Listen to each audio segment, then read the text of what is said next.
Hi there, my name is David Perry and I'm the CEO of a company called Gaikai. We're a cloud gaming company. Before in my career, I was very much involved in game design. I've written a game design book called David Perry on Game Design. And it's caused me to be thinking a lot about game design and students and how they can use sort of the games and the knowledge that's out there to help get jobs in the industry. And to give you an example of that, I've sat through many interviews where you've had a producer interviewing a game designer or a head of game design interviewing some student.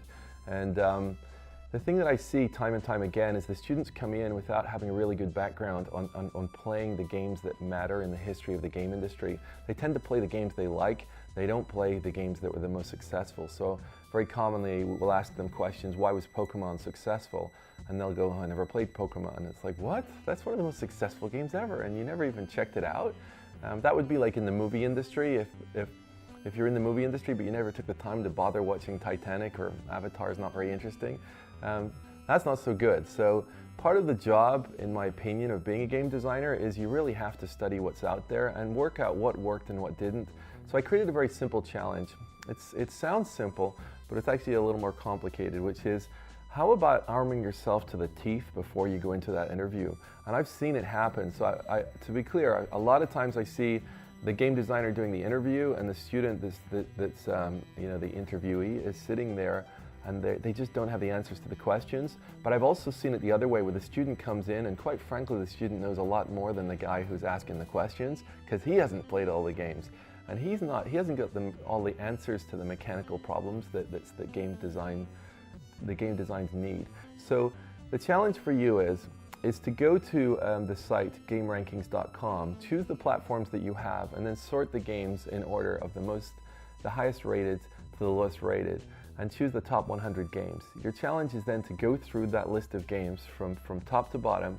You can use an account like Gamefly or something like that. You can download demos off the internet. The objective is not to play the game all the way through, it's to take the time to study the game. I'm actually not even looking for you to play, I want you to study it, which means take the time to look at the game from the minute it turns on through to, are you having fun, what is causing you to have fun, did they use any graphics tricks, any mechanics tricks, are you laughing, or are you frustrated? What are the things that are going on? And then try to condense that all down to just one piece of paper. So you're basically giving a game designer's review of the game. This is not a normal game review. I don't really care about detailing out the story or something like that. Just focus on what's working, what's not working, and condense it down to one piece of paper. And if you do that for the top 100 games, you'll end up with 100 pieces of paper which document all of those games.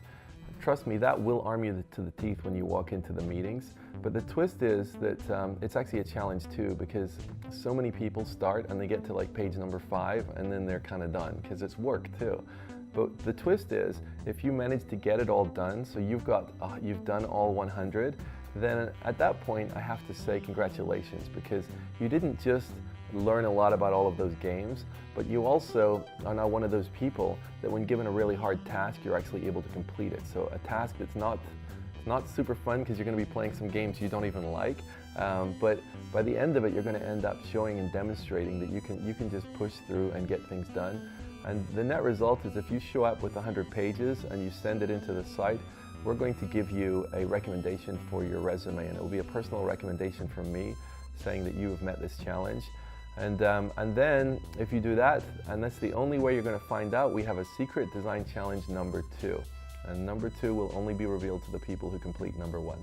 So anyway, I hope you accept this challenge. I look forward to seeing who can make it all the way through. And then I look forward to hearing from those people how their next game design interview went. Thank you.